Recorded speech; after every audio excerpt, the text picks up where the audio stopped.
overpriced. But he goes in there, and he saw this on the store shelf. The case for killing Granny, Newsweek. And while he's waiting in line, he flips it open, and it says, curbing excessive end-of-life care is good for America. And it's a eugenics argument about killing Grandma. And he gets up there, and he knows the girl at the counter.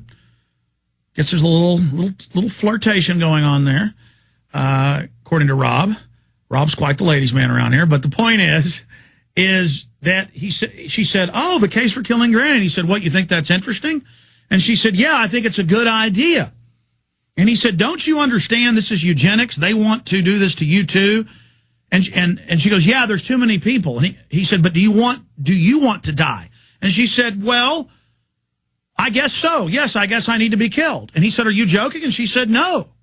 So here was one saying, humans are so bad. That's like Dr. Pianka, one of the heads of the biology department at UT. His graduate students have written me letters threatening me and bragging that Dr. Pianka only wants to kill 90% of us. I want to kill everyone. Here's my graduate paper.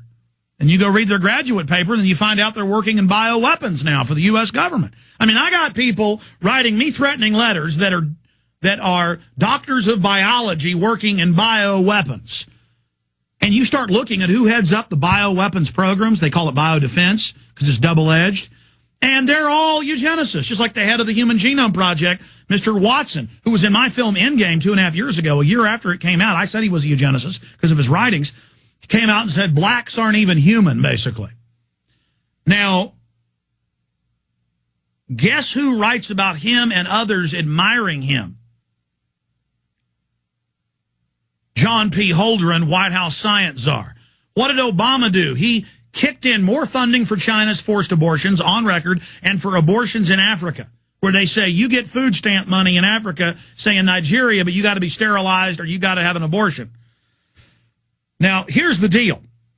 Newsweek, the last 2 issues, had one about your baby is a racist. And it said all whites are racist because the Western world is predominantly white.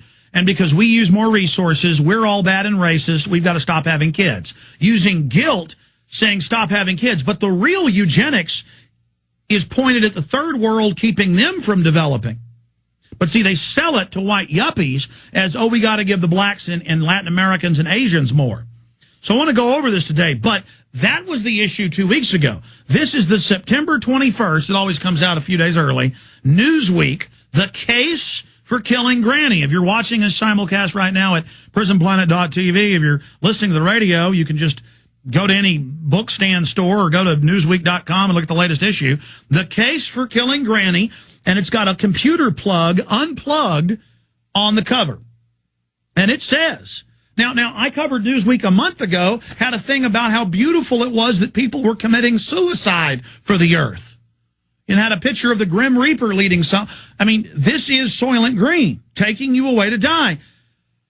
But there's a whole nother wrinkle to this, and we're going to go over it when we come back after this quick break. Took my kids to Slitterbahn the last day it's open, drove back today, get on the treadmill to jog, turn on CNN, and they've got a truth detector from lies to truth. Lies over on the green side, red is a lie over on the left side. And it was clearly slanted. It said, are there death panels? Lie. Do they restrict who you can see? Lie. Does it take over medical care? Lie. Does it restrict care to the old? Lie. And I've read the bill. It does all of that. But more importantly, it gives the different federal departments the control to, by fiat, do whatever they want. It gives them dictatorial power and allows them to take over health care. And I've had medical doctors on probably, 20 times the last few months or more, gone over it all. But here they are in Newsweek saying, kill Grandma.